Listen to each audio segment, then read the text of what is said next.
எப்படியாவது நம்ம எல்லாரும் ஒன்று சேரணும், எப்படியாவது இந்த சினிமாக்கள் மூலமாக இருக்கிற வெறுப்பை வந்து அழிக்கணும், அழித்து மாற்றணும் அப்படின்ற முயற்சி தான் இது.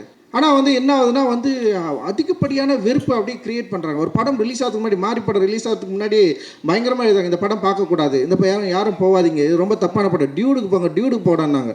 டியூட் டைரக்டர் வச்சு ரொம்ப நல்ல விஷயம் பண்ணார் அவர். உண்மையிலேயே ரொம்ப சந்தோஷமாக தான் இருக்குது. அண்ட் தென் கமர்ஷியல் சினிமா அப்படின்ற ஒரு திரைப்படமும் சரி, இல்லை வந்து இங்கே வந்து சமூக நோக்கில் ஒரு சோசியலாக ஒரு அவேர்னஸை க்ரியேட் பண்ணோம், அதே நேரத்தில் மக்கள் கூட நெருங்குற சினிமாவும் சரி, இன்றைக்கி வந்து பலதரப்பட்ட இளைஞர்கள் உள்ளே வந்ததுக்கப்புறம் இங்கே தமிழ் சினிமாவுடைய போக்கு டெஃபினட்டாக மாறி இருக்குது. இது நிச்சயமாக ஸ்டாண்டர்டாக ஒரு நல்ல இடத்துக்கு போகும்னு நான் நம்புகிறேன். நீங்கள் விரும்புகிற இதே வந்து இந்தியாவே வியக்கக்கூடிய பல 100 கோடிகளை எடுக்கக்கூடிய திரைப்படங்கள் எடுக்கக்கூடிய யங்ஸ்டர்ஸ் நம்முடைய தமிழ் சினிமாவில் நிறைய பேர் இருக்கிறாங்க. டெஃபினட்டாக அச்சீவ் பண்ணுவாங்க.